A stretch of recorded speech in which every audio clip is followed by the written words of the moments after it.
Hello and welcome back, everyone. It's just another day in the life as a military wife, and we are due for some switch-ups in regard to military leadership in the next few weeks. And it's because, well, if you didn't realize it, we're getting a new presidency and a new cabinet, so that means new cabinet appointees for key leadership positions that regard the U.S. military, service members, family, and veterans. So who are the individuals who've been recommended for these cabinet positions? What are their qualifications?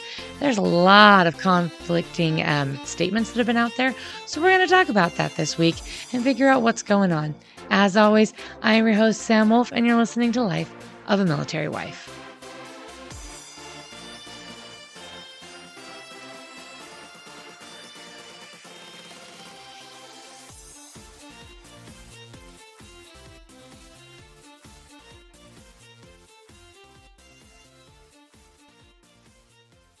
Just as a little bit of a disclaimer, I know that my voice sounds a little bit unusual this week.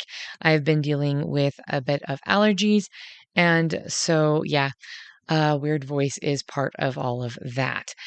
So let's dig into the actual subject matter at hand, though. In regards to the current main level cabinet positions and leadership positions that have been recommended by the new administration, particularly the upcoming president-elect, President Trump, there is 4 individuals of significant note who are veterans. That is J.D. Vance, the vice president, the recommended DOD, which is Pete Hegseth, Department of Defense, Defense Secretary of Defense. Wow, I knew that. Tulsi Gabbard, who has been recommended for Director of National Intelligence.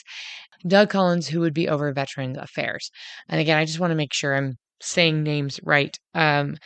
It's been a long day, but you may have heard of a few of these people before the election happened. You may not have. J.D. Vance, I'm pretty sure most people in America are well aware of. And because he's not a cabinet level position that is directly going to impact the military, and because you can go watch his movie on Netflix about his life, I'm not going to be covering a whole lot about J.D. Vance right now. But J.D. Vance did write Hillbilly Elegy, and there was a movie made about it, so go check those out. But he's been doing a lot of public speaking, and a lot of people already know about him. So we're going to move on to the other 3 main people. And interestingly enough, Pete Hegseth, who is up for Secretary of Defense, Tulsi Gabbard, who has been nominated or recommended for the position of Director of National Intelligence, and Doug Collins, who has been recommended for the Director of Veterans Affairs, or Secretary of, Veterans Affairs, the VA.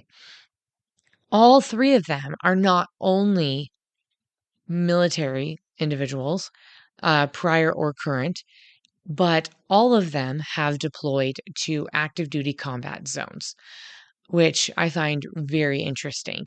So I was digging into their backgrounds, and there's a lot of conflicting individual information about all of them. I'm sure with a simple Google search, you can find a lot of that.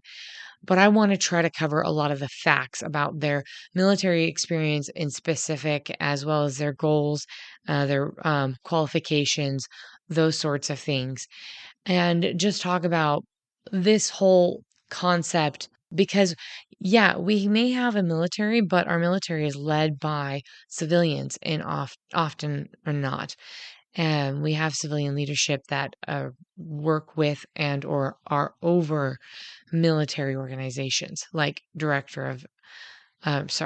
Secretary of Defense. I'm going to start off with Pete Hegseth because his confirmation hearings have already started. We've been seeing a lot of him in the news. There's been a lot of contradictory information, and I just want to cover a few things. There has been a lot of allegations that have been thrown around in regards to Pete Hegseth. I have yet to see, outside of one instance, any of those allegations being anything more than anonymous sources. And so when I see a whole lot of anonymous sources and not a lot of people wanting to come forward, it just seems a little sus. That's my perspective. I was taught by my English teacher in high school that if they're not going to cite their sources, then take it with a grain of salt. And that's usually how I feel about things. If you don't want to give me your sources, that's fine. That's your prerogative. But that means I get to make a judgment call on whether or not I think your sources are legit. And so, one way or another, you're just going to have to make a judgment call in regards to all of the allegations about his personal life. Here's what we do know conclusively about Pete Hegseth and his background. He earned a bachelor's of science in political science from Princeton University in 2003. He was part of ROTC and joined ROTC in 2002. His first deployment was for a year to Guantanamo Bay, not long after his graduation from Princeton. The year after that, he deployed with the 3rd Brigade of the 101 or 101st Airborne, which are the Screaming Eagles, and the 3rd Brigade is the Rakkasans. For anyone who's ever been stationed at Campbell, you know the Rakkasans. Everyone knows the Rakkasans. But anyway, he was stationed during that deployment with the 101st Airborne to Baghdad in Iraq. And he has received 2 Bronze Stars, one of which was during that deployment. He has written 5 books, which I did not realize. I knew he had written 1 book, and I had started reading that book because I wanted to review that book for all of you guys. And then people started mentioning other books he had written and quoting them. And I'm like, wait, how many books have you written, man? I probably won't be reviewing all 5 of his books this year. I'm just going to be honest. I know I want to read 100 books, but yeah, that's just not on my bingo card. So, what else do we know about Pete Hegseth? Well, he also did a deployment in Afghanistan. And he's been in the National Guard up until about 2021. So he got out of the military and was rather disillusioned with what was going on in regards to just everything. And that's part of the reason why he wrote several of the books he did, particularly The War on Warriors, which was his most recent book. He's also been the CEO of 2 different organizations dealing with veterans, Veterans for Freedom and Concerned Veterans for America.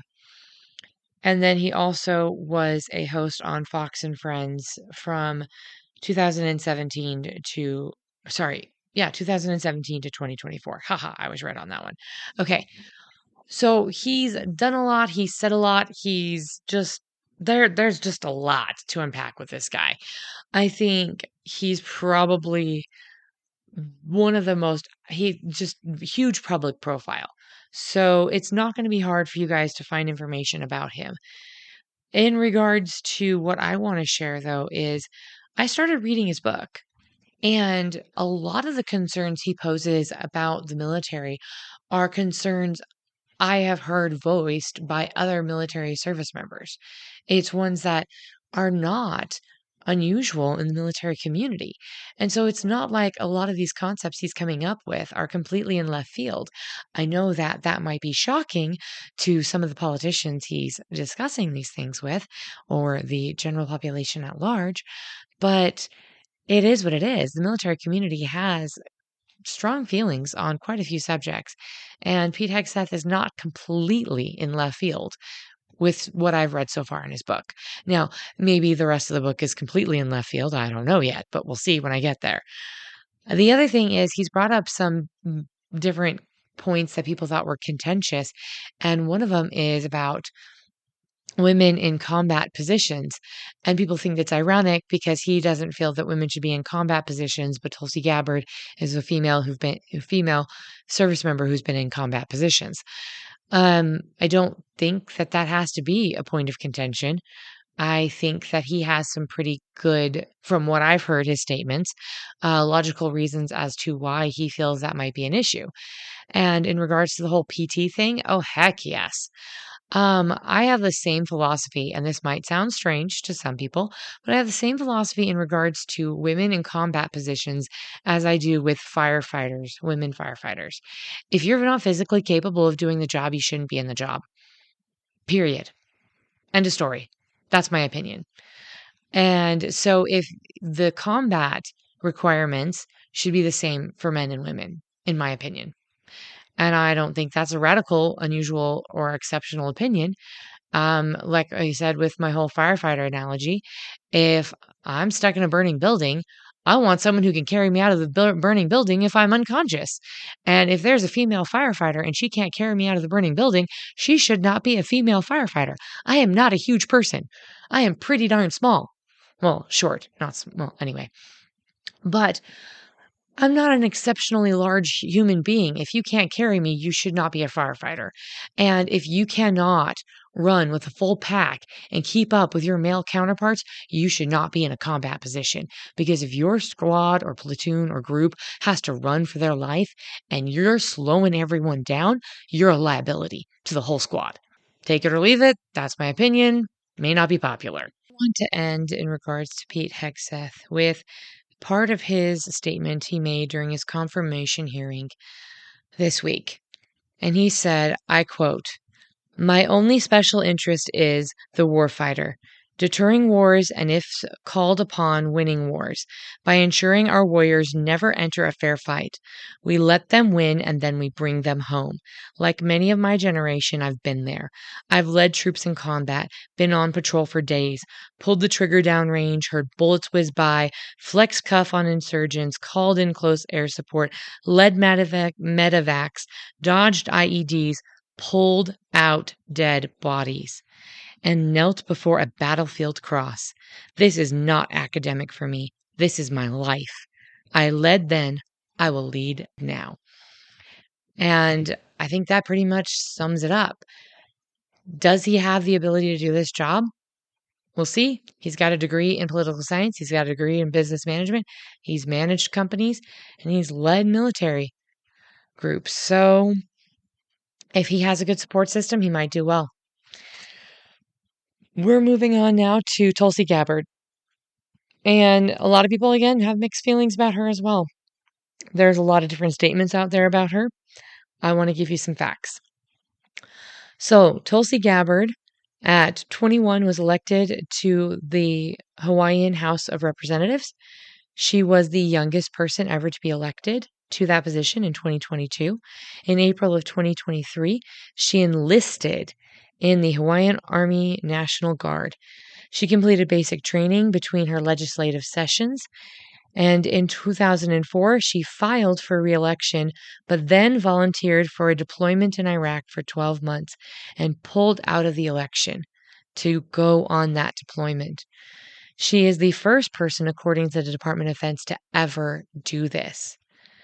In 2007, she graduated top of her class from the Accelerated Officers Candidate School, and she volunteered for a second deployment to Kuwait in 2008.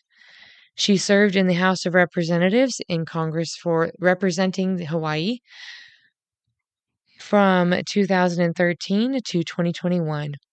She is the first female combat veteran to ever run for president. And she transferred from the from the Hawaiian Hawaiian Army National Guard, I can say this, to the Army Reserves in 2020, and has been working to speak up for veterans and military since then. I have a lot of respect for Tulsi Gabbard based on what I know about her, based on her career, her experience, and the statements I've heard her make. She is going to be in the position of Director of National Intelligence. Some people have said that they wonder, because she has never actually worked for an intelligence organization, because that was not the type of position she held in the Army, that she is not qualified for this position. But I'd like to suggest, humbly, that a lieutenant colonel might know just something about intelligence, the importance of intelligence, how to use intelligence, gathering intelligence, just a few things, just maybe, and may have leadership skills sufficient enough to lead a department of, oh yeah, national intelligence. Just saying, that's my take. If you are a lieutenant colonel, I think you've got some skills. I think you've got some qualifications. So take it or leave it, form your own opinion on that one. We're going to move into the last of the three, which is Doug Collins. And if you're like myself, Doug Collins is the one I knew the least amount about. I knew quite a bit about Tulsi Gabbard because she'd run for president. I actually was kind of fond of a lot of what she said when she ran for president. And I had heard about Pete Hegseth's most recent book, The War on Warriors, but then it came to Doug Collins, and I genuinely had no clue who the guy was. So I looked into it because, I mean, he's going to be over the VA. The VA is pretty darn important, and, well, we can all admit this. It has issues, massive issues. So Doug Collins was a Navy chaplain for 2 years, and then after September 11th, switched to becoming an Air Force Reserve chaplain. And he is a lawyer by trade and profession, but then became a Congress member and has served in Congress from 2013 to 2021. He has been deployed to Iraq, and that was in 2008 as part of the 94th Air Wing. And during his time in Congress, he has served on the Judiciary Committee. And although he has not been involved in the Veterans Affairs Committee, he has voted for all of the bills that will support the vets that have come through. So he has been a supporter of veterans throughout his time in Congress. I'm going to be completely straightforward. There's not a lot I've found on him in regards to his military record in detail. That might largely be in part due to the fact that he is a chaplain. And a lot of what chaplains do in the direct, detailed aspect is confidential when they're working with soldiers who are struggling, or service members, or airmen, or sailors, because I guess he was in Navy and Air Force, so it would be soldiers. But in that regards, there is stuff that he does that is confidential. But he obviously has cared for his soldiers. I've seen pictures of him with his soldiers. Not many. He doesn't have a whole lot of pictures in uniform out there on the web that I was able to find. But he has made sure to stand up for veterans in Congress when bills that will support and aid them have come through. And I think that's important. I think it's interesting that military.com, in the article that they decided to put out there on him, decided to point out things that I guess they thought were going to be controversial. I don't know what their intent was on doing it, but they pointed out that, shock of all shocks, a chaplain is pro-life. Shock of all shocks, a chaplain is supportive of traditional marriage. I'm not actually shocked by either of those things. I'm not surprised at all. Those are very typical positions for religious conservatives. He supports veterans' rights for gun ownership. I think that having people who've been qualified and trained to use firearms, allowed to have firearms, is not a bad idea. So, in all sincerity, in regards to Doug Collins, I haven't seen much. He put out a statement on X saying that he was looking forward to helping and supporting military families, and I hope that's what happens. But here's a major takeaway I want to give you all on this one. You can read everything you want about these people. You can listen to everything they've ever said. Until they're in the job, we're not going to know how they're going to do the job. But there are some things that concern me. For example, both Tulsi Gabbard and Doug Collins, their confirmation hearings have been held up. And the excuse is that they don't have their background checks done. both Tulsi Gabbard and Doug Collins are currently serving military service members. Now, they're both in the reserves, but they both have top secret clearances that are active. These people got background checks that are, up to date. So I don't understand why Congress can't find them. If they've got a TS, yeah, they can have their confirmation hearing. That's just my opinion. Maybe there's some legal mumbo jumbo thing that I don't know about, but I think that's pretty sketchy. At the end of the day, we've had good leaders, we've had bad leaders. The military is resilient. We know what to do with bad leadership, and we know what to do with good leadership. We just do our best. No matter what happens with this new leadership, the military is going to give what they can. They're going to give their best. And that best is going to be amplified when we have good leadership. So I wish I could read the tea leaves, see the future, tell you how it's all going to shake out, but I don't. I don't know how it's all going to shake out, and I don't know how it's all going to pan out. I'd like to see a miracle happen. I'd love to see the VA get fixed and for veterans to get what they need. I'd love to see things improve in the Department of Defense and for them to be able to balance their budget. Oh, yeah. And for procurement to not be a complete disaster zone. We're going to have to wait and see. And that's what I've said to a recent family member. There's been some concerns that maybe they're not political enough. They've not been high ranking enough. They don't have enough connections. They don't this or that. Well, we'll see. We'll see.